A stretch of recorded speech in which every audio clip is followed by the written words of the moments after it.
بسم اللہ الرحمن الرحیم۔ مقدر کا رزق کیسے ملتا ہے؟ ایک ڈاکٹر صاحب کو اپنے کسی دوست کے آنے کا انتظار تھا۔ وہ ان کی خاطر توازیہ کے لیے ہوٹل سے کھانا لینے گئے تھے۔ انہوں نے مہمان کے اکرام کے لیے ایک مرغی روسٹ کرنے کے لیے کہا اور خود ہوٹل سے ذرا ہٹ کر کھڑے ہو گئے۔ قریب ہی کچھ مسکین لوگ بیٹھے آپس میں باتیں کر رہے تھے۔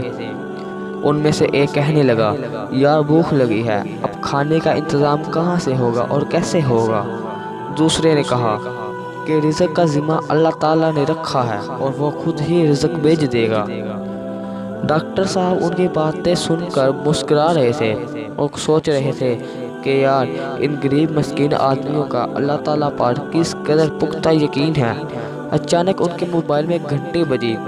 انہوں نے فون اٹھایا اور سنا کہ وہی دوست کہہ رہا ہے کہ جی معذرت چاہتا ہوں، میں آج آپ کے پاس نہیں آ سکتا۔ ڈاکٹر صاحب نے وہ مرغی روسٹ کی ہوئی تھی وہ ان مسکینوں کو دیتی اور خوش ہو کر اسے دعا دینے لگے اور انہوں نے خوشی خوشی اس کو کھا لیا۔ دوستوں، میں امید کرتا ہوں کہ آپ کو یہ واقعہ اچھا لگا ہوگا کہ رزق کیسے انسان کے پاس پہنچ جاتا ہے۔ بس انسان کو ایلا کرنا ہوتا ہے، وسیلہ اللہ خود بن جاتا ہے۔ میں امید کرتا ہوں کہ آپ کو یہ پیغام اچھا لگا ہوگا، اور اگر اچھا لگا ہے تو میرے چینل کو لائک اور سبسکرائب کر دیں۔ ملتے ہیں اگلی ویڈیو میں۔ خدا حافظ۔